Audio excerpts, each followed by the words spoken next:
어, 주님께서 이스라엘을 독립시킨 것은 그 사람의 인간적인 역사로 보면은 그것이 굉장히 뭐 참 놀라운 일들의 연속이다 하지만 사실은 이거를 뒤에서 보면은 하나님의 역사입니다.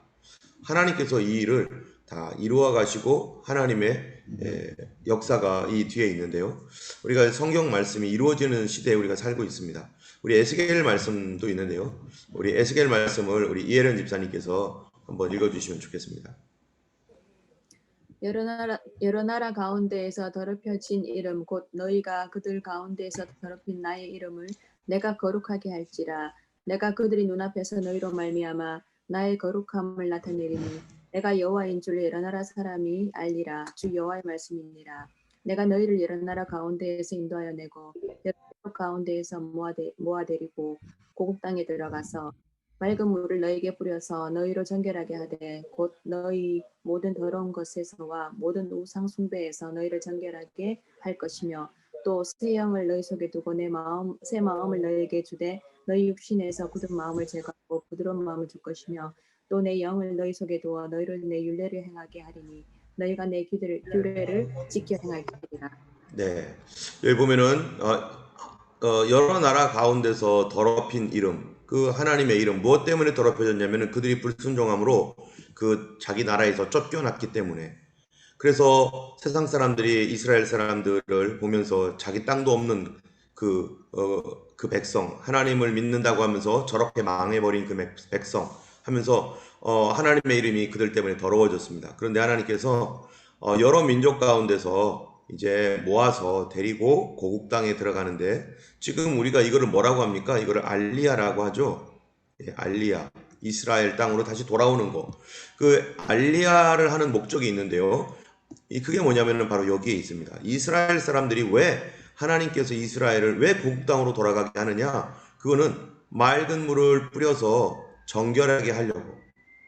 그래서 새 영을 그들에게 주고 새 마음을 주어서 이 주님의 영을 그 속에 두고 주님의 규례를 지켜 행하게 할지라. 이게 뭡니까? 이게 성령을 받게 하기 위한 거다라는 거죠.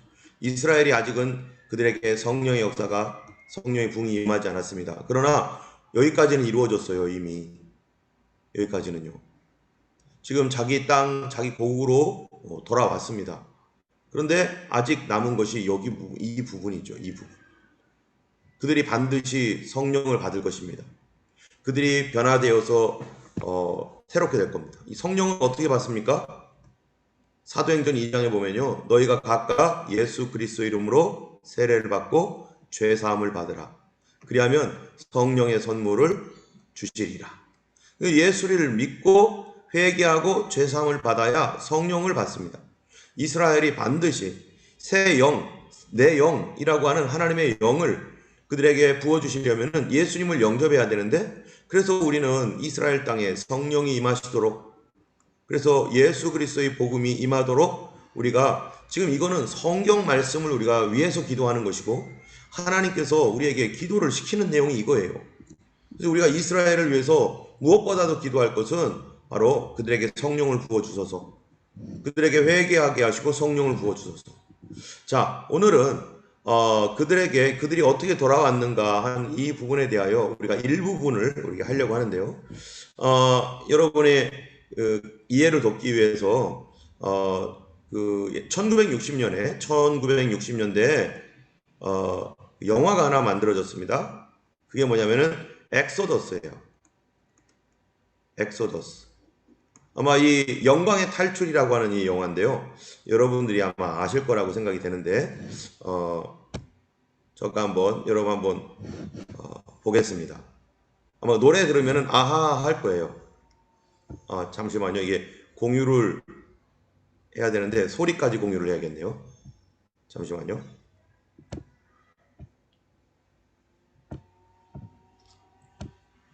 가보겠습니다.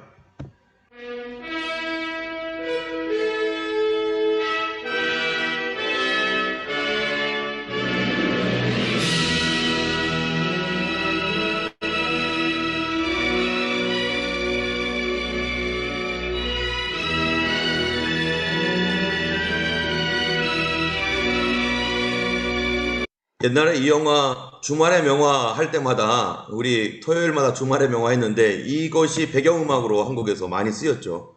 이게 바로 영광의 탈출인데요. 이게 이스라엘 사람들이 이스라엘로 돌아올 때 영국이 들어오지 못하게 막고 있었어요. 팔레스타인과 아랍 사람들과의 어떠한 그 분쟁이 일어날까봐 우려해서 영국이 들어오지 못하도록 막았는데 이제 그 여러 가지 과정을 통해서 영국이 들어올 수 있도록 허락하고 그래서 이스라엘 사람들이 전 세계로부터 이제 배를 타고 육지로 그 땅으로 들어오는 그러한 이야기를 이제 영화로 만든 것이 바로 이 영광의 탈출입니다. 일단은 음악을 한번 들어보고 그 다음에 또 그 일부분 영화로 좀 잠깐 보겠습니다.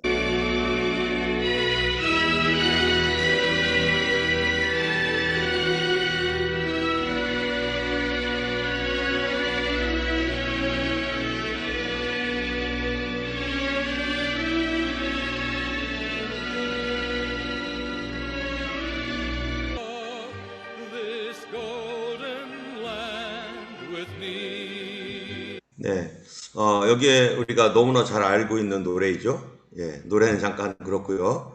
여기에 이제 고 시절에 여기에 나오는 이 사람이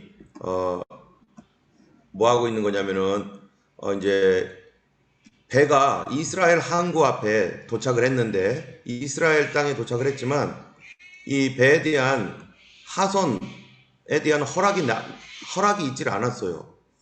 그래서 이 허락되지 않았기 때문에 사람들이 이 부분에 대해서 그 빨리 이제 허락해 달라고 했는데 오랜 동안 이 허락이 돼 있지 않다가 이제 드디어 이제 허락이 되어서 하는 그런 그 부분을 잠깐 영화로 보겠습니다.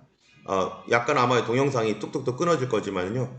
그냥 그 내용이 어떤지 그냥 그것만 그냥 참고하시라는 의미에서 보여드리겠습니다. Get the Olympia. I want to talk to them. Yes, sir. Control headquarters calling the Olympia. Control headquarters to Olympia. Do you hear me? This is the Exodus. Stand by for Major Caldwell. You're no longer interested in your last look, Mr. Lakovich. We pose for politics. General Sutherland, at his own request, has been relieved of his duties on Cyprus. I have just received a message from the Colonial Office. I quote, His Majesty's government, having no desire to witness needless suffering, grants permission for the Olympia to sail to Palestine and to disembark its passengers at the port of Haifa. That is all.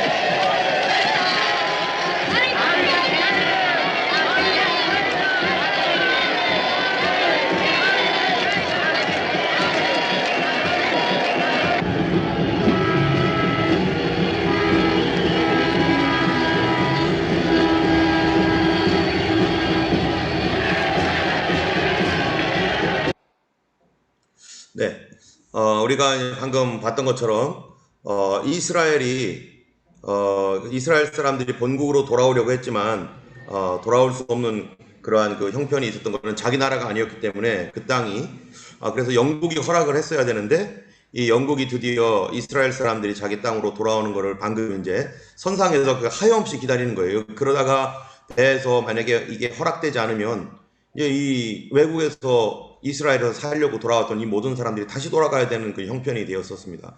그런데 영국 정부가 이것을 허락함으로 인해서 이제 이스라엘 땅에 드디어 외국에서 이제 오는 그 수많은 이스라엘 사람들이 드디어 정착을 하게 되고 그 일로 인해서 이제 이스라엘의 사람들이 유대인들이 거주하게 되는 그래서 그것이 기초가 되었는데요. 그 내용이 어떤 식으로 되었는지 이 시간 우리 잠깐 보면 좋겠습니다. 1900년 동안 이스라엘이 전 세계에 흩어져서 살았습니다. 그런데 흩어져 살면서 그들은 이 나라를 세우겠다는 시도를 할 수가 없었어요. 그냥 거기에서 현재 살고 있는 나라 속에서 어떻게 해요? 잘 적응만 하면 되는 거예요, 이 사람들이. 그냥 거기서 문제 없이 그냥 살 수만 있게 해주면은 우리는 그것으로 만족하다. 더 이상 우리에게 뭐 그 이상의 어떤 것도 필요 없다. 그냥 살 수 있도록만 해달라. 이게 이스라엘 사람들이 원했던 것입니다. 그런데 이러한 그 절망적인 그 속에서 잘 적응하면서 살 수밖에 없는데 19세기가 되면서 1800년대에 되면서 우리가 더 이상 그 나라 속에서 살 수 있다는 것이 불가능하다는 것을 알게 되었어요. 이거는 우리가 지난번에 봤던 드레피스 사건뿐만 아니라 다른 여러 사건들이 이스라엘 사람들에게 불리하게 이스라엘 안에 이 유대인들에 대한 반유대 감정이 극에 달해서 그 사람들이 더 이상 살 수 없게 되었습니다. 그래서 가장 이 두드러진 사건은 드레피스 사건이었죠. 우리가 지난주에 드레피스 사건에 대해서 봤는데요. 그게 1894년입니다. 이 프랑스 포병 장교였던 드레피스가 이 독일의 첩자 스파이다라고 하는 이러한 그 누명을 썼는데 이 누명에 의해서 이 프랑스 안에 가장 자유, 박애, 또 뭐죠? 프랑스 혁명의 그런 그 기치가 있잖아요. 평등인가요? 그러한 어떤 그 다른 그 민족이나 인종에게 대해서 그래도 열려 있다는 프랑스가 반세미티즘, 반유대주의로 전환하게 되었습니다. 그러면서 이 사람이 범죄가 없음에도 불구하고 여전히 반유대주의가 전체 프랑스를 뒤덮으면서 유대인 사회는 프랑스에서 살 수 없다. 우리 땅이 필요하다라고 하는 공감대가 형성되었죠. 그거를 취재했던 사람이 바로 이 데오도르 헤르츠리라는 이 사람이죠. 이게 기자죠. 그래서 1894년에 이 사건이 일어나고 그리고 1896년에 이 사람이 유대국가라고 하는 이 책을 집필해서 발간하게 됩니다. 그 유대국가를 재건하지 않는 이상 참된 유대인의 안전은 있을 수 없다. 우리 땅이 있어야 된다. 우리 땅이 있어서 우리 법이 우리를 보호해줘야 된다. 이런 그 생각을 하고서 유대국가를 만들어야 된다라고 해서요. 이 사람이 먼저 누구에게 가냐면 유대인들에게 가가지고 우리 유대국가 만들자 하는 지금까지 한 번도 시도하지 않았던 허황된 얘기를 사람들에게 얘기해 줍니다. 우리가 너무 고난당하고 있지 않냐. 유대국가 만들어야 된다면서 이 사람 저 사람을 쫓아다니면서 사람들과 얘기를 하면서 드디어 거기에 대해서 마음을 함께하는 사람들이 모였는데 그게 1897년입니다. 1년 뒤에. 그래서 제1회 시온주의자 대회라고 하는 것을 스위스 바젤에서 열게 되었어요. 원래는 독일의 뮌헨에서 열려고 했는데 독일 뮌헨에 있는 유대인들이요 반대했어요. 우리 여기서 하면은 큰일 난다, 싫다 해가지고요. 독일 뮌헨이 아니라 스위스 바젤에서 1차 시온주의자 대회가 열렸는데 이때 동유럽에 있는 유대인들 중에 약 200여 명이 이 회의에 참여하게 되었습니다. 자, 그래서 그 24개국 약 200여 명이 참여를 했는데 이 시온주의의 목표가 있어요. 이 목표가 뭡니까? 바로 우리 사모님 한번 읽어주시겠어요? 이스라엘 땅에 공법을 받는 유대민족의 조국을 건설하는 것이라고 선언. 예, 이 이스라엘 땅, 지금의 팔레스타인 땅이죠. 이 공법으로, 이 공법이죠. 퍼블릭 로. 이 헌법이 있고 뭐 이런 법으로 나라가 국민들이 보호를 받아야 되는데 법률로 보호를 받아야 되는데 이스라엘 사람들은 지금까지 법률로 보호를 받지 못하고 차별을 받았어요. 그래서 자기 땅이었기 때문에 그렇다. 우리 민족도 그랬잖아요. 일본에게 빼앗겼었을 때 이 이스라엘 땅에 공법으로 보호를 받는 유대 조국을 건설하자. 팔레스타인 땅에 우리 땅을 얻고 국가를 건설하자라는 게 시오니스트 오거나이제이션의 목표입니다. 이거를 최초로 시작한 사람이 바로 데오도르 헤르츠리라는 사람이죠. 그래서 여기서 네 가지의 강령을 채택해요. 1번부터 4번까지를요. 우리 김순아 집사님께서 한번 읽어주시겠어요?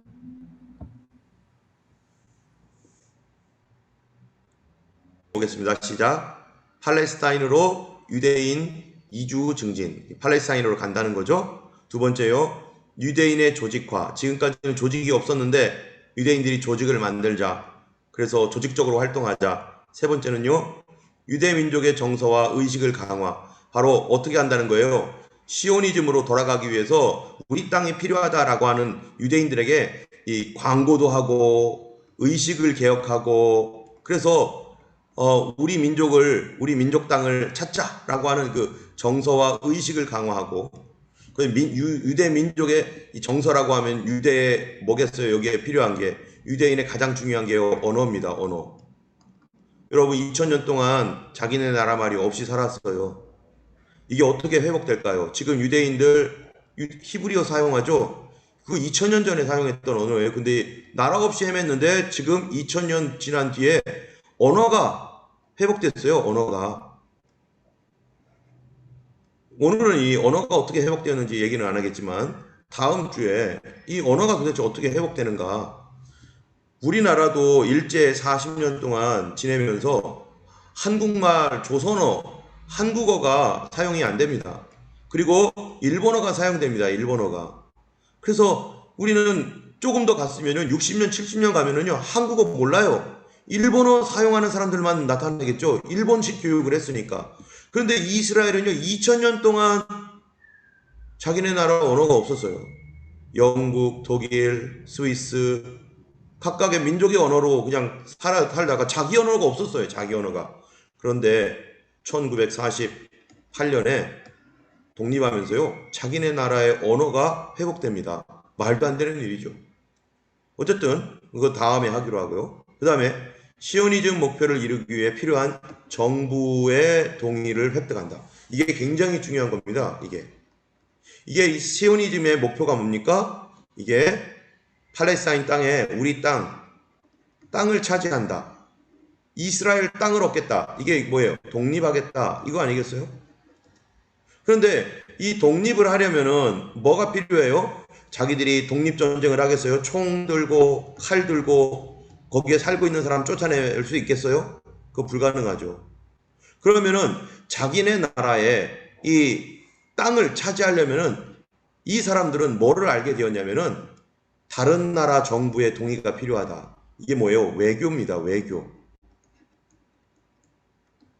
외교로 미국 설득하고 영국 설득하고 프랑스 설득하고 다른 많은 나라 설득해서 어떻게 하자는 거예요? 이스라엘에게 땅 주자. 이스라엘 사람들에게 땅을 주자. 여러분, 우리나라도요, 독립을 하기 위해서 많은 사람들이 우리나라 찾기 위해서 일본에게 빼앗긴 나라를 찾기 위해서 백방으로 노력을 했어요. 우리나라에는 크게 세 가지로 이 노력을 합니다. 하나는요, 독립투쟁입니다. 무장 독립투쟁이에요, 무장. 그래서 이 만주에서 김좌진 장군이라든지 뭐 이런 사람들이요, 이 일본 사람들을 상대로 게릴라 전쟁이죠, 게릴라 전쟁. 전쟁을 해서 이 일을 정치하자는 거였어요. 실패합니다. 두 번째로는요, 안창호라는 사람과 같이 또는 우리나라 안에 있는 이 계몽주의자들, 여기에는 기독교인들이 많죠. 기독교 계몽주의자들이 학교를 통해서 학생들을 길러내자. 그래서 일본 사람보다 더 우수한 인재를 길러내야지 우리가 독립할 수 있다 해가지고요, 인재 양성을 해가지고 오산학교라든지 연희전문대, 숭실대, 그 다음에 배제학당, 뭐 이런 학당들을 세워가지고 기독교인 인재, 민족 인재를 만들어내자 했는데요. 나중에 어떻게 됩니까? 이 사람들이요, 일제의 앞잡이가 되죠. 왜? 우리나라가 일본식으로 교육을 계속 할 수밖에 없기 때문에 일본화 되어버리는 거예요. 그래서 동경 유학 가고 뭐 이러는 거죠. 세 번째로는요, 뭐겠어요? 바로 외교제님이에요. 외교. 이거 누가 했던 겁니까? 이게 바로 이승만 대통령이요. 이승만이라고 하는 사람이 독립운동의 방법은 외교였어요. 이 외교를 바로 이 시오니즘, 이 사람들이요, 이거를 알고 있었던 거예요. 이 유대인들은요, 이 1800 몇 년이에요. 이 1897년에 벌써 우리가 땅도 없는 그들이 우리가 땅을 차지하고 없던 2000년 동안 잃어버린 땅을 차지하려면 우리 힘으로 절대 안 된다. 총칼 들고서도 안 되고 지식을 해서도 이것도 되지도 않는다. 지식으로 한 게 아니다. 이게 주변의 국가들이 도와줘야 되고 좋은 뭐를 맺어야 돼요? 동맹을 맺어야 됩니다. 영국과 동맹을 맺고 프랑스와 동맹을 맺고 이런 나라들이 우리를 도와줘야 땅을 얻을 수 있다. 그 힘센 나라들과 연대하자. 이게 시오니즘의 목표였어요. 그래서 이게 가장 중요했습니다. 여기에 목표를 두고 얼마나 부단하게 데오도르 헤르츠이 노력을 했는지 몰라요. 여러분, 우리도 마찬가지입니다.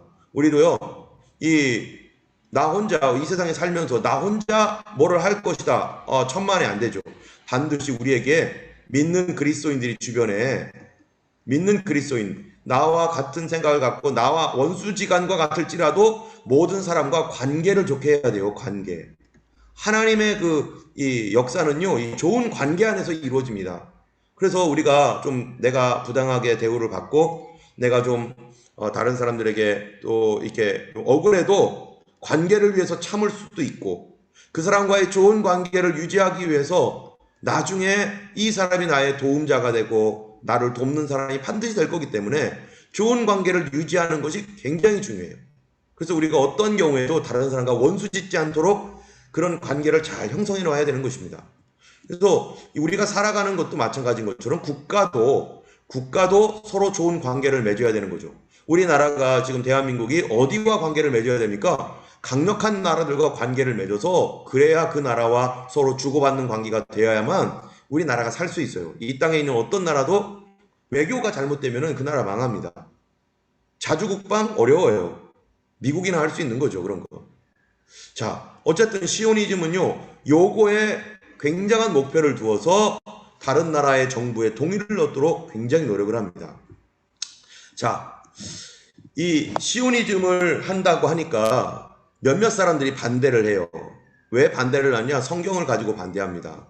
자, 여기 서진 이사님께서 한번 읽어주시기 바랍니다. 시오니즘에 대한 반대 입장들, 정통 랍피들의 입장은 메시아가 올 때까지 유대인들은 흩어진 채 남아 있어야 하는데, 시오니스트들의 주장은 이런 하나님의 뜻을 거스리고 인간의 힘으로 유대 국가를 만들겠다는 주장을 하기 때문입니다. 예, 요한복음 11장 52절도 읽어주세요. 또 그 민족만 위할 뿐 아니라 흩어진 하나님의 자녀를 모아 하나가 되게 하기 위하여 죽으실 것을 미리 말함이러라. 예, 요한복음 11장 52절에는요, 이게 뭐냐면은 예수님이 메시아냐? 라고 하는 질문에 대하여 이 대제사장이 뭐라고 했냐면은 우리 민족이 살기 위해서 예수를 죽여야 된다. 예수님을 죽여야 된다라고 이렇게 말을 해요. 근데 그거에 대한 해설이 바로 11장 52절이에요. 예수님이 죽어야 그 민족만 위할 뿐 아니라 흩어진 하나님의 자녀를 모아 하나 되게 하여 죽으실 것을 미리 말함이러라. 근데 그 당시에 예수님 때에도 이스라엘 백성들은 뭐라고 생각했냐면은 메시아가 오면, 메시아, 누구 같은 메시아겠어요? 다윗과 같은 메시아죠. 다윗 같은 메시아가 오면 흩어진, 지금 예수님 당시에도 이스라엘에는 유대 족속은 있었는데 다른 베냐민 또는 또 누구예요? 레위, 또 르우벤, 뭐 이런 12지파 있잖아요. 12지파는 지금 북이스라엘에 있었던 사람 다 흩어졌기 때문에 그들을 모으는 곳이, 모으는 분이 메시아예요. 그리고 메시아가 하는 일은 성전을 짓는 일을 메시아가 한다고 했어요. 그런데 이 사람들이 볼 때 예수님은 지금 이스라엘 백성들을 모으나요? 안 모으고 있잖아요. 예수님은 오히려 십자가에 달려 죽으셨어요. 그러니까 이 사람들은 지금도 예수님을 메시아 아니다 이렇게 말합니다. 왜냐하면은 이스라엘의 흩어진 자들을 모으는 분이 메시아라고 성경에 써있기 때문에. 다윗과 같은 메시아. 그런데 성경에 다윗과 같은 메시아만 있습니까? 요셉과 같은 메시아도 있죠. 먼저 요셉 같은 메시아가 있어야 됩니다. 예수님이 요셉처럼 유대인들을 위하여 유대인들의 생명을 살리기 위해서 자기 자신을 희생했던 요셉. 그 다음에 오는 게 다윗과 같은 메시아. 이게 바로 어떤 메시아예요? 다윗과 같은 메시아가 재림의 예수님입니다. 요셉 같은 메시아는요, 초림의 예수님이에요. 그런데 이 사람들은 이걸 모르는 거죠. 그때 당시에도 이 메시아는, 이 유대인들은요, 예수님을 메시아로 인정하지 않습니다. 그러니까 이 사람들은 지금도 메시아를 기다리고 있어요. 자기들의 메시아가 오면은 이스라엘의 모든 족속들이 다 불러 모으는 그런 메시아를 지금도 기다립니다. 그래서 이 사람들이 시오니즘을 반대했던 이유가 메시아가 오면 흩어진 유대인들을 모을 텐데, 그러려면은 그때까지는 우리는 흩어진 상태로 있어야 되는데, 아니 시오니즘을 주장하는 이 사람들은 지금 모으자고 하니까 이거 하나님 뜻 아니야. 이러니까 이게 뭐냐면요, 자기 생각으로 이게 생각을 하는 거죠. 주님께서 어떻게 하실지는 자기들이 모름에도 불구하고 그거 하나님 뜻 아니니까 우리 안 해도 돼, 하지 마, 이렇게 나가는 거였습니다. 자, 이러한 이 사람들의 이러한 반대에 부닥쳐서 과연 이 땅을 얻는 것이 옳으냐 그르냐 했지만, 유대인들의 상당수는 우리가 땅을 차지하는 것이 옳다, 땅을 갖는 것이 옳다라고 생각을 합니다.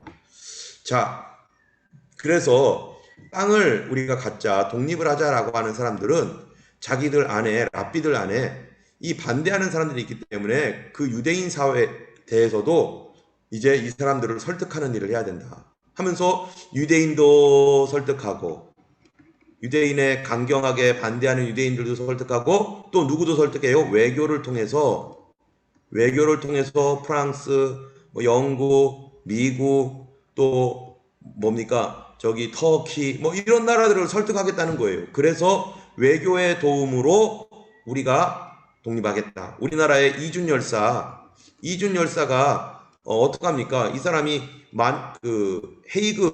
헤이그의 국제회의에 참여를 하려고 국가의 독립을 위해서 갔다가 이준 열사가 여기서 뜻을 이루지 못하고 자결하잖아요. 그때 관여한 사람이 다 이게 이승만 대통령, 지금의 이승만이라든지 이런 분들이요, 여기에 관련이 돼 있는 거죠. 어쨌든 외교적 노력이 굉장히 중요한 것이고, 우리 그리스도인들도 우리가 다른 사람과의 좋은 관계를 맺는 거 엄청 중요합니다. 자, 그래서 여기서부터 이제 외교적 노력을 막 하는 걸 보세요. 팔레스타인 땅을 차지하기 위해서 방법이, 팔레스타인 지역을 지배하고 있던 오스만 투르크 정부 있잖아요. 그 당시에 터키 제국과 동맹 관계를 맺는 이 독일의 빌헬름 2세를 만나서 우리 도와달라. 그 당시에 자기의 땅들이 오스만 터키가 갖고 있기 때문에 그 이스라엘 땅을 터키 제국이 그때 갖고 있었기 때문에 그들의 동맹국들을 동원해가지고 땅 달라라고 빌헬름 2세 만나고요. 또 오스만 터키의 술탄인 압둘 하미드, 이 사람 만나가지고 우리가 돈 줄 테니까 당신들 돈 필요하지 않냐? 우리 유대인들 돈 많다. 그러니까 너네들 재정 지원해 줄 테니까 우리에게 땅 달라. 이러면서 외교적 노력을 하기 시작합니다. 그런데 이 사람들에게 다 퇴짜를 맞아요. 우리 싫어 이렇게 하는 거죠. 이게 빌헬름 2세고요. 이 사람이 압둘 하미드 2세. 다 거절을 당하죠. 그러고 나니까 영국이, 그 당시에 뭐가 있냐면은 영국이 가장 강력한 나라 아니겠어요? 그래서 영국 정부를 설득합니다. 이게 외교죠. 이게 외교. 외교는 강력한 사람들과 연대를 해야 돼요. 우리 주변에 누가 영향력이 있는가. 이게 지혜 아니겠어요? 그래서 우리 주변에 영향력 있는 사람들을 잘 나의 편으로 만들고 그 사람들을 사용하는 거. 이게 또 정치죠. 이게 정치. 그런데 우리가 이거에 너무 빠지게 되면은 여기에 교만이 들어오고, 인간적인, 하나님을 의지하는 게 아니라 인간적 교만이 들어와서 결국 하나님 없는 정치, 하나님 없는 외교를 하기 때문에 그게 나빠지는 것이죠. 그러나 이 지혜는 바로 내 주변에 있는 이 우리를 도울 수 있는 사람들에 대한 그러한 것들도 우리가 잘 관계를 맺는 거 대단히 중요합니다. 그러면서 이 헤르츠는요, 이 제국주의 국가들의 지원 없이는 시오니즘은 성공할 수 없을 거다라는 생각을 해요. 이게 진짜 이 사람이 똑똑한 사람이에요. 우리 주변의 사람들이 돕지 않으면 우리는 할 수 없다. 그래서 하나님은 반드시 우리 주변 사람들을 도와서, 주변 사람들이 우리를 돕게 하셔서 우리를 회복시킬 것이다 라는 믿음을 갖고 있는 거죠. 그래서 우리도 하나님께서 도우시지만 하나님의 도움은 사람을 통해서 한다라는 거예요. 사람을 통해서. 우리가 전도할 때도 마찬가지고요. 가정구원도 마찬가지예요. 가정구원도 막 우리가 기도하지만 남편과 자녀들의 마음을 얻어야 되는 거죠. 그러기 위해서 하나님 어떻게 하면 되겠습니까? 하나님 지혜를 주세요. 내 믿음도 지키고 자녀와 남편들의 마음도, 아내의 마음도 얻고, 그런 지혜가 우리에게 필요한 거죠. 그리고 우리 주변에 있는 친구들이나 이런 사람들, 그 사람들의 마음을 어떻게 얻을까? 그거 하나님 앞에 기도하면서 하나님의 도움을 구하면서 하나님의 인도해 주시는 그런 인도 따라서 그들과의 관계의 문을 여는 것, 이게 굉장히 중요합니다. 자, 그래서 이 헤르츠는요, 이렇게 말하는 죠. 유대 국가 건설을 지원하면 오스만 터키, 유대인의 돈으로 오스만 투르크 정부에 재정적으로 지원하겠다 이렇게 제안을 하고 뭐 그러면서 이들이 하는 게 이 텔아비브를 중심으로 해서 이제 도시를 만들어갈 그런 생각들을 하는 것입니다. 여기가 지금 텔아비브고요.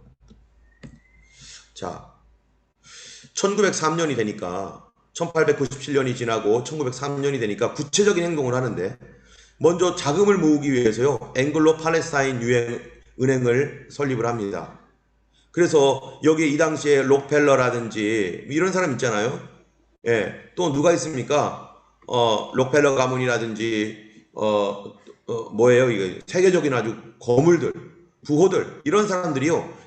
그 뒤에 이제 이 사람들 뒤에 오고 뭐 그 전에 그 많은 이 사람들이 이제 유대인의 아주 엄청난 돈을 바이즈만이라든지 박사 뭐 이런 사람들의 이 도움으로 이러한 그 은행들이 설립되고 그 다음에 1905년에는요 유대민족 기금이라고 해가지고 여기 보세요. 아랍인들로부터 땅을 사들이기 시작합니다. 어디요? 팔레스타인 땅을.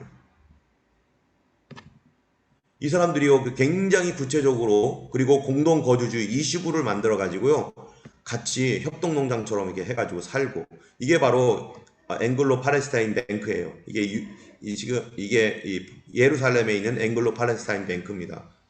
이런 것들을 만들면서 구체적으로 활동을 해요. 그런데 이 사람들이 이런 일을 할 때 그 이스라엘이 아닌 유럽 사회에 이스라엘 사람들에 대한 유대인들에 대한 감정은요 별로 좋지 않습니다. 어떤 일이 있었냐면은 여러분 우리가 그 찰스 디킨슨이라는 사람이 지은 올리버 트위스트라고 하는 이거 영화가 2015년인가요? 그때 나왔는데 아마 여러분들도 올리버 트위스트 이렇게 보지는 않았어도 다 들었을 것입니다. 이게 뭐냐면은 유대인들이 악인으로 묘사되는 그런 이미지들을 그 당시에 많은 사람들이 유대인은 수전노, 유대인은 욕심꾸러기, 유대인들은 악질, 유대인들은 우리에게 있어서는 암적인 존재 이런 것들이 이 유럽 사회의 머리에 딱 박혀버렸어요. 우리가 지난번에 그랬죠. 유대인들이 자기 땅에 살다가 나라의 다른 그 민족의 박해를 받으면 부동산을 다 남겨놓고 도망가야 되니까 그들에게 필요한 것은 돈과 보석이 필요했는데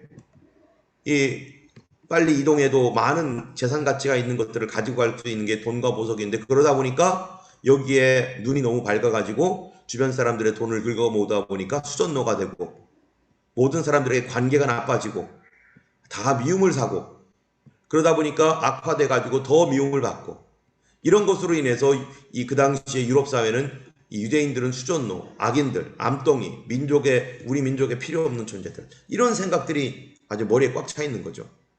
자, 여기에 이제 올리버 트위스트라고 하는 찰스 디킨슨이 1812년에서 70년까지 산 사람인데요. 그 사람이 지은 올리버 트위스터의 내용을 우리가 잠깐 어떤 내용이었냐면요. 어느 날 거리에 젊은 부인 하나가 아기를 만삭을 한 젊은 부인 하나가 쓰러졌는데 그 당시는 영국이에요. 영국. 이 배경이 영국입니다. 영국에는 구제하는 구제소가 있어요. 그러니까 가난한 사람들, 어려운 사람들을 구제하는 구제소가 있는데 이런 가난한 사람들이 이렇게 쓰러지게 되면은 그쪽으로 보내요. 근데 이 여자가 거기서 죽습니다. 아기를 낳고 죽게 돼요. 그러다 보니까 그 아기가 누구냐면은 바로 여기 오늘의 주인공인 올리버 트위스트라는 아이가 죽게 됩니다. 올리버 트위스트를 낳고 엄마가 죽게 되죠. 이 아이는 당연히 고아원에서 자라요. 그래서 이 고아원에서 자라다가 고아원이 어땠냐면은 음식을 별로 안 주는 거예요. 그러다가 오늘 이 주인공인 올리버 트위스트뿐만 아니라 이런 아이들이요. 이 어른들이 무섭죠.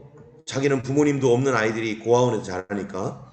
그러니까 가위바위보를 해가지고 너무 배고프니까 어른에게 이거를 나눠주는 사람에게 음식을 좀 더 달라고 배급을 더 달라고 하는 요청을 하는 아이로 뽑혀버렸어요. 그러니까 이 음식을 나눠주는 이 사람에게 좀 밥 좀 더 달라고 했더니요 완전히 찍혀버렸습니다. 얘가. 그래가지고 한 방 얻어 터지고 그리고 다락방에 갇히게 되고 이 아이를요, 얘는 말썽꾸러기니까 누가 좀 데려가세요. 5파운드를 내고 데려가면 됩니다. 뭐 이런 식으로 해가지고 아이를 팔으려고 했어요. 그러니 아무도 안 사가는 거예요, 이 아이를. 그러다가 이제 이 아이가 이 아이를 이제 누가 데려가냐면요, 이 사람 저 사람 왔다가 실패했는데 나중에 장의사 있죠, 장의사를 하는 사람이 이 아이를 데려가요. 그래서 이게 장례식 하는 일을 배우게 됩니다. 근데 그 장례식 하는 일에 같이 일했던 애가 얘를 너무 시기하는 거예요. 얘가 이제 올리버 트위스인데. 그래서 얘가 너희 엄마는 분명히 창녀였기 때문에 제대로 살지 않았어 하면서 엄마를 막 욕하는 거예요. 그러니까 얘가 엄청 때렸습니다, 얘를. 그러다 보니까 얘가 더 이상 여기서 살 수가 없는 거죠. 그래서 무작정 얘가 이제 런던으로 가는데요. 런던에서 뭐 얘가 누구를 반겨주겠어요? 그러니까 소매치기 패거리에게 패거리 속으로 들어갑니다. 먹여주고 입혀주고 하면서 소매치기를 이제 하게 되는 거죠. 그런데 거기에 누가 있냐면은요, 이 팩인이라고 하는 이 악한 인간이 있어요. 그런데 여기 보세요. 장무라비, 남의 물건 도둑질하고 아이들 소매치기 해가지고 자기 이속 챙기는 사람이 누구예요? 팩인인데 그 사람이 누구예요? 바로 유대인이에요. 이런 식으로 그 당시에 그 유럽 사회에서는요, 유대인은 범죄자, 수전노, 이 사기꾼, 이런 것이 꽉 차 있는 이 찰스 디킨슨의 이 올리버 트위스트라는 아주 유명한 이 작품에 아주 유대인은 장무라비 유대인 딱 나와요. 이 아이가 이제 일을 소매치기 하다가 잡히게 되고 그러면서 우여곡절 끝에 뭐 어떻게 되는데 맨 마지막에 바로 이제 팩인이 이 아이를 죽이려고 또 막 찾아다니고 그러다가 이제 이 팩인이 나중에 경찰에 잡혀가지고 사형을 받게 됩니다. 그때도 어떻게 해서든지 살아보려고 이 아이를 이용해가지고 막 변호해 달라고 하기도 하고 이런 그 나쁜 사람의 대명사 유대인. 그러다 보니까 이 유대인 사회에 이런 이스라엘 사람들은 아주 못된 사람, 그런 걸로 아주 낙인 찍혀버립니다. 이렇게 아주 못된 사람으로. 유대인들에 대한 인식이 별로 안 좋고요. 두 번째로는 그러다 보니까 이제 우리가 지난번에도 봤던 포그롬, 러시아에서는 유대인들에 대한 반유대 감정 때문에 무슨 소문이 돌았냐면은 유대인은 6월절에 먹는 무교병에 기독교 소년의 피를 사용한다. 이러면서 말도 안 되는 막 이야기들이 헛소문이 막 떠들고 그 다음에 러시아 소년 6살짜리인가 걔가 살인이 되었는데 이게 유대인이 한 소행이다. 이러면서 어떤 신문에서 그냥 슬쩍 했는데 이 얘기가 삽시간에 번져가지고요. 이 키시네프라고 하는 그곳에서 유대인들이 학살을 받게 됩니다. 그래서 그 사흘 동안의 폭동으로 49명이 죽고 100명이 다치고 다 유대인이죠. 가옥 700여 채가 파괴되고 나중에 소년의 살인 용의자가 친척이다는 것이 밝혀졌지만 그러나 반유대 감정이 있었기 때문에 계속해서 유대인들은 핍박을 받게 된 거죠. 그러는 때에 또 무슨 일도 있었냐면요. 이 1881년부터 89년 사이에 총 80에서 100만 명이 오스트리아와 루마니아를 떠났어요, 유대인들이.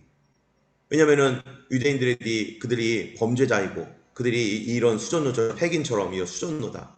심지어는 영국에 있는 이 유대인들은요, 호주로 강제 이주를 시켜버렸어요.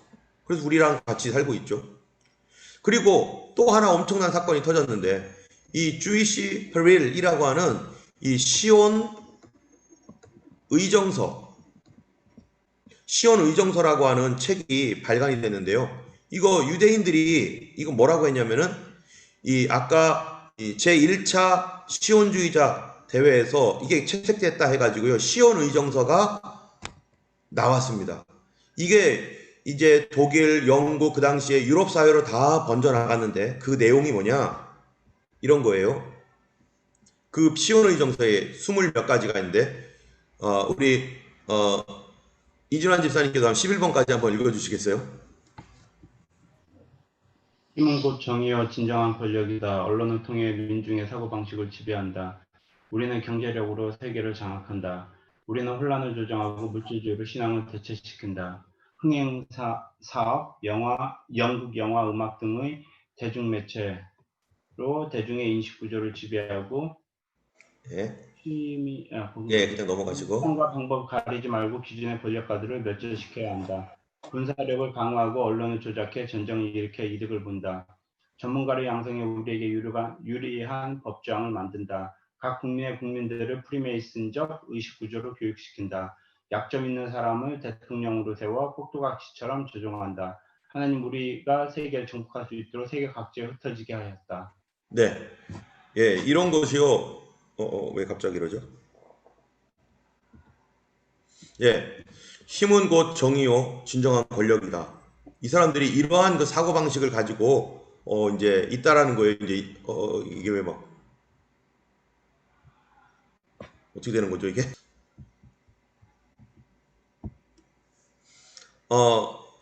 그러니까, 자기 힘을 기르자. 이 시온의정서라는 거죠. 시온의정서. 우리가 이거 힘을 길러서 세계를 지배해야 된다. 이런 그 생각들이 그들의 머릿속에 있다는 거예요. 언론을 통해 민중의 사고방식을 지배한다. 지금 하고 있는 일이에요. 지금요. 그죠? 언론, CNN이라든지 유튜브도 마찬가지예요. 유튜브. 그 다음에 페이스북. 이거 옛날에 있던 얘기예요. 이게 지금 이 시온의정서가 아주 지금 100년이 훨씬 넘은 얘기인데요. 이게 지금도 통해요. 트위터. 또 뭐 있습니까? 뭐 ABC, NBC, TV, KBS, SBS, MBC 뭐 이런 언론을 장악해서 민중의 사고방식을 지배한다.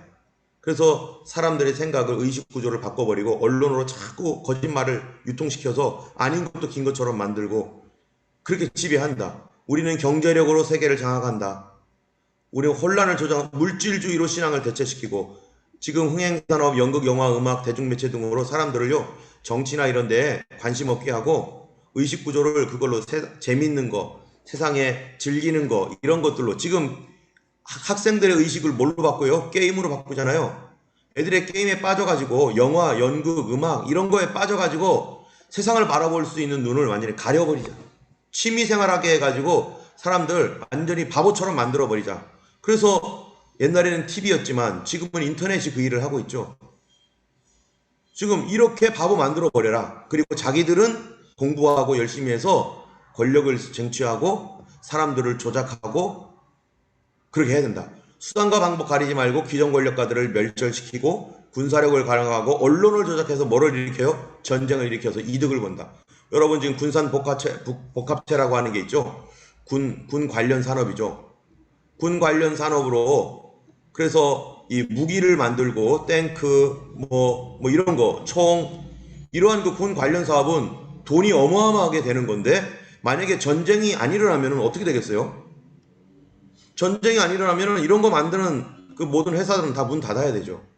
그러니까 이 사람들은 전쟁을 일으켜야 되는 거예요. 전쟁이 일어나면 그런 군산 관련 무슨 사업들은 엄청난 이득을 보죠.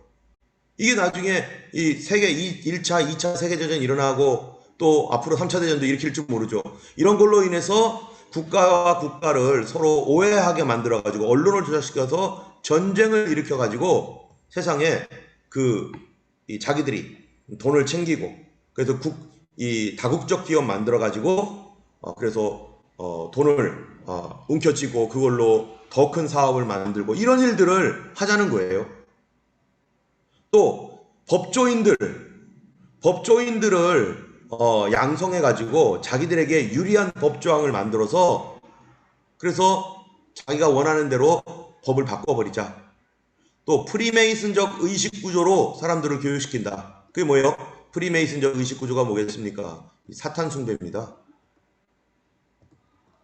사탄 숭배로 사람들을 그런 교육을 마귀를 숭배하도록 교육을 시키겠다는 거죠. 그 다음에 이게 웃기는 일이죠. 약점 있는 사람을 대통령으로 내세워 꼭두각시처럼 조종한다. 예, 이 진짜는 보이지 않고 가짜를 앞세워 바지사장이라고 하죠. 가짜를 앞세워서 약점이 있는 사람을 대통령으로 내세워서 자기들은 뒤에서 다 숨고 그리고 대통령 하나 내세워서 이 사람을 조정한다. 이 지금 아마 지금 우리나라가 그런 경우 아닌가 몰라요. 또 다른 나라들도 이렇게 하고 있죠. 이런 생각들.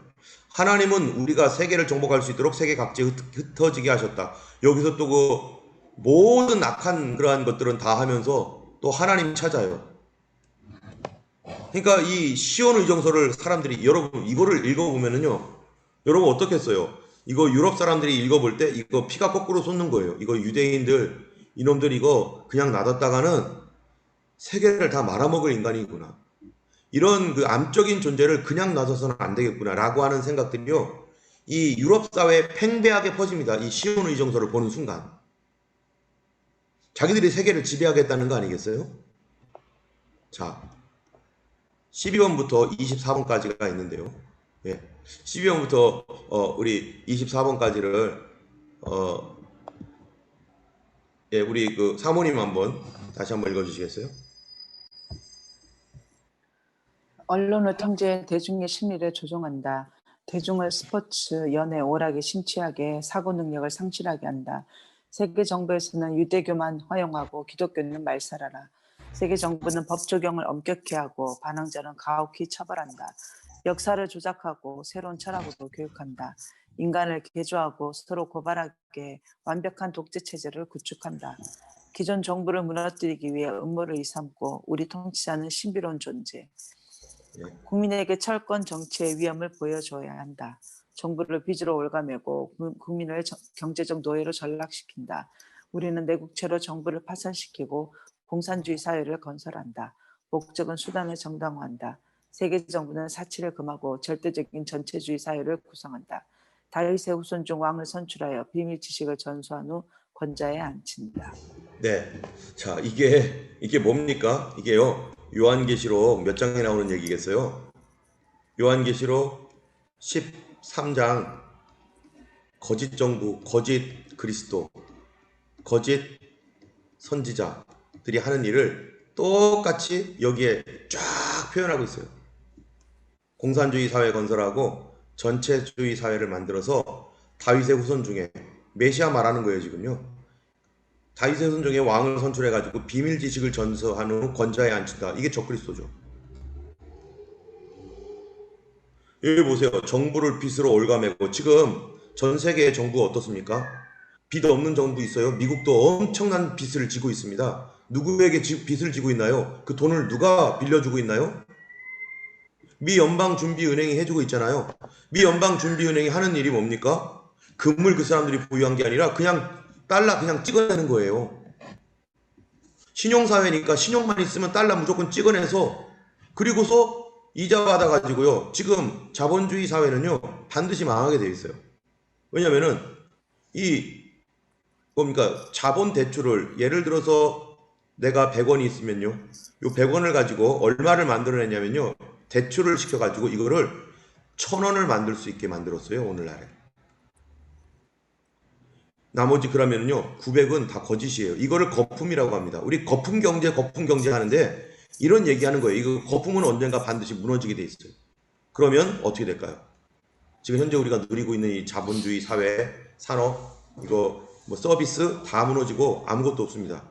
이 앞으로 이 적그리스도 사회가 되면요 사람들이 뭐가 되겠어요? 국민을 경제적 노예로 전락시킨다. 지금 자동차를 사면은 옛날에 제가 아는 목사님이 여기서 호주에서 살다 보니까 이제 저기가 없어요. 그 영주권이 없어요. 그러다 보니까 청소를 하잖아요. 청소를 하기 위해서 자동차를 샀어요. 그런데 나중에는 뭐가 되냐면은 청소를 그만두고 싶어도 그만둘 수가 없는 상황이 되더라고요. 이 한 달에 매주 400불씩 자동차 이제 자동차를 샀으니까 한꺼번에 돈을 주고 산 건 아니니까 이거를 계속 갚아나가야 되는 거예요. 그러니까 몸이 아파가지고 더 이상 할 수 없는데도 일을 그만 못 두는 거예요. 자동차 값을 벌기 위해서. 오늘날도 렌트비 있잖아요, 렌트비. 그리고 그 일을 분명히 그만둬야 돼요. 그런데 이 렌트비 때문에 우리가 도저히 일을 그만둘 수가 없어요. 모기지 갚아야 되고.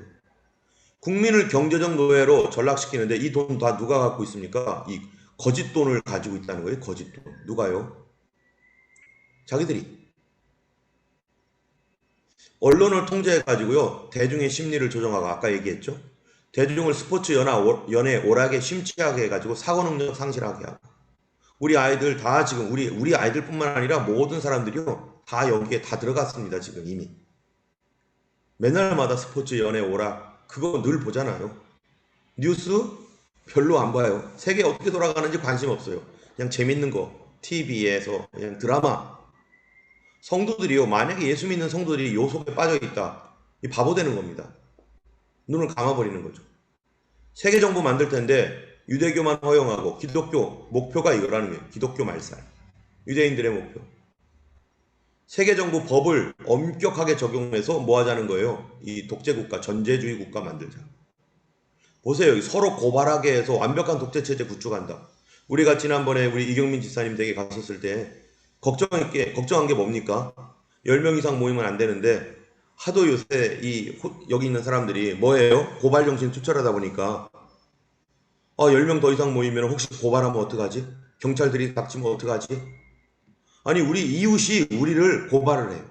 옛날에는 이웃은 사촌이었고 이웃은 서로 감싸줬는데 지금은 그렇게 안 합니다. 이웃이 우리를 고발을 하고 그래가지고 서로 고발당하게 해가지고 서로 감시하고 독재체제. 이게 북한 아니에요? 이 기존 정부 무너뜨리고 음모를 일삼고 국민에게 철권 정치. 이게 뭡니까? 경찰 국가 만들겠다는 거죠.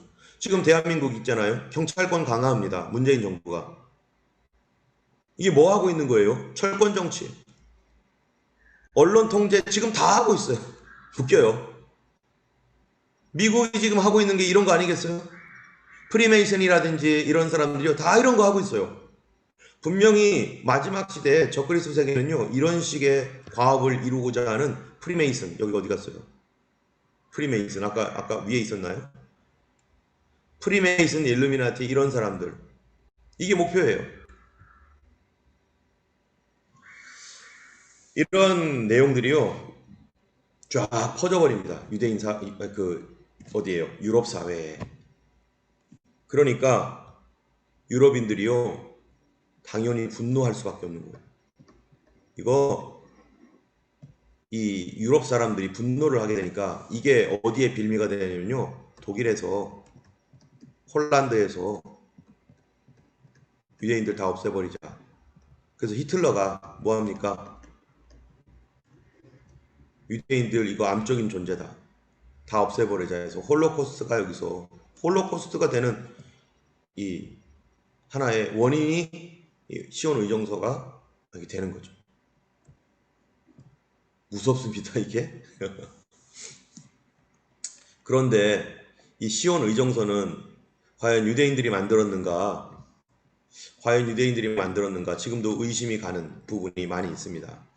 어떤 사람들은 뭐 그렇다라고 하고 안 그렇다라고 하는데 어쨌든 이 시온 의정서에 대한 유대인들의 비유대인들 유럽 사회의 분노가 가장 컸는데요. 이 시온 의정서를 굉장히 좋아했던 사람, 이 사람이 누구죠?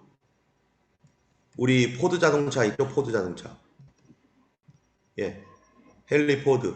이 사람이 이거를 아주 너무너무 좋아했어요. 이 포드 자동차 회사가 이런 거 해가지고 뭐 하겠어요? 우리 독립국가 만들자. 우리가 세계를 지배하자.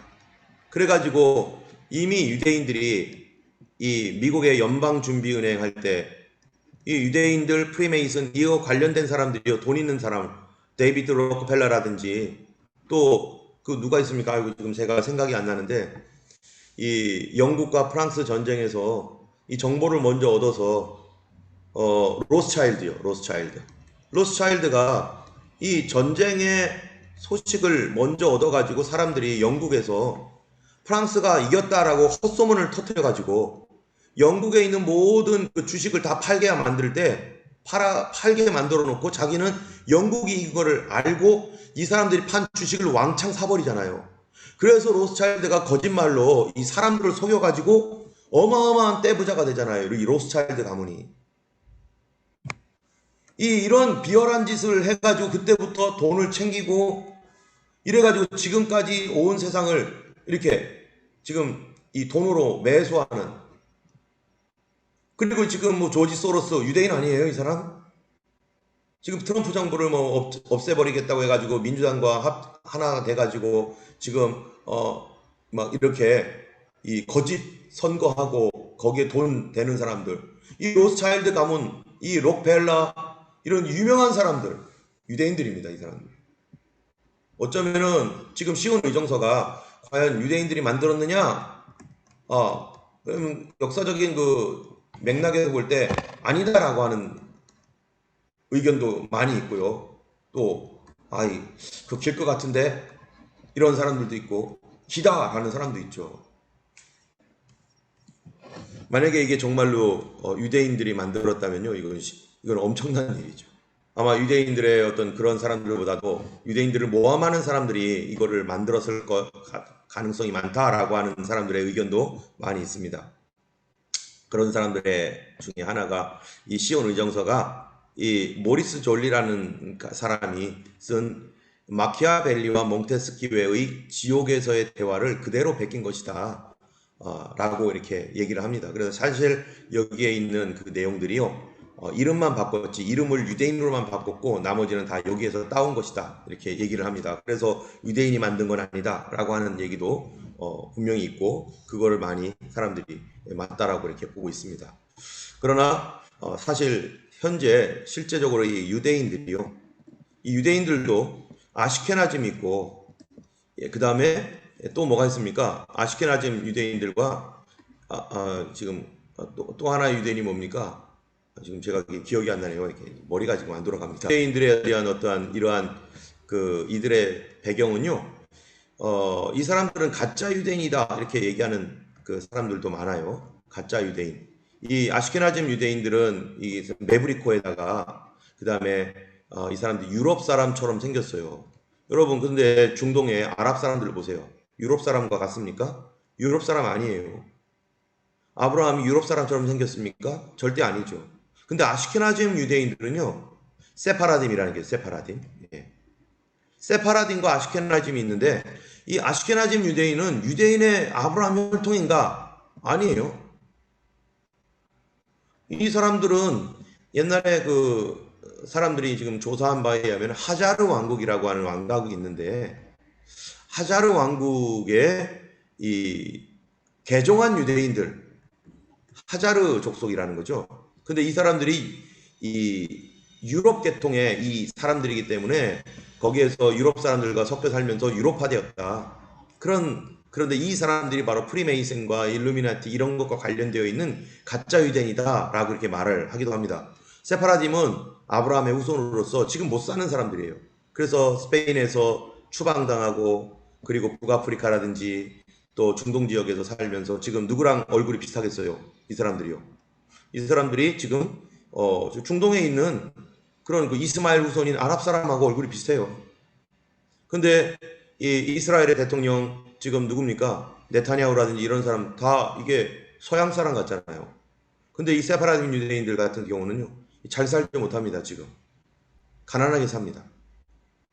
이게 어디까지 진실이고 어디까지 거짓인지 또 시간이 지나면서 더 알려지겠지만, 어쨌든 이 유대인들이 현재 돈이 있다라고 하는 아시케나즘, 미국에 있는 유대인들, 유럽 사회에 있는 유대인들 중에 이 아시케나즘 유대인들이 하는 일이 시온 의정서의 일들을 그대로 하고 있는 경우가 많습니다. 그래서 지금도 유대인들에 대한 반감이 있는데요. 세파라딤은 그렇지가 않아요. 세파라딤은.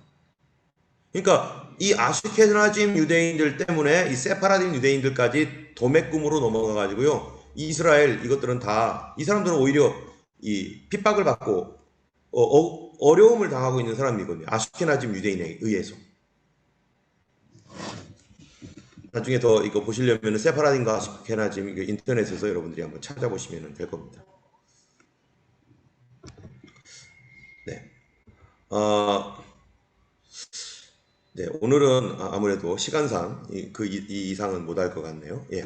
어쨌든 이러한 모든 그 역사적 과정 가운데 사람들은 자기 나름대로 뭔가를 합니다. 그런데 이 모든 일들의 배후에 이 사단이 역사를 하고요. 사단이 당연히 역사를 하겠죠. 그러나 그 위에 하나님의 약속의 말씀을 이루어 가시는 분은 하나님이시죠.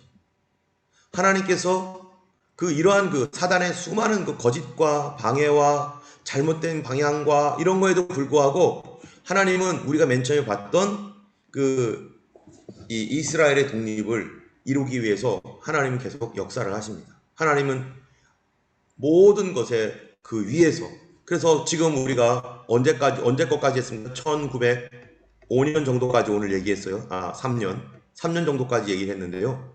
이 1948년 5월 14일까지 앞으로 아직도 좀 시간이 남아있죠. 1차 세계대전, 2차 세계대전 이런 과정을 거쳐가면서 이 유대인들이 이제 자기 땅을 얻을 수 있는 놀라운 그런 역사가 드라마틱하게 벌어지는 거죠.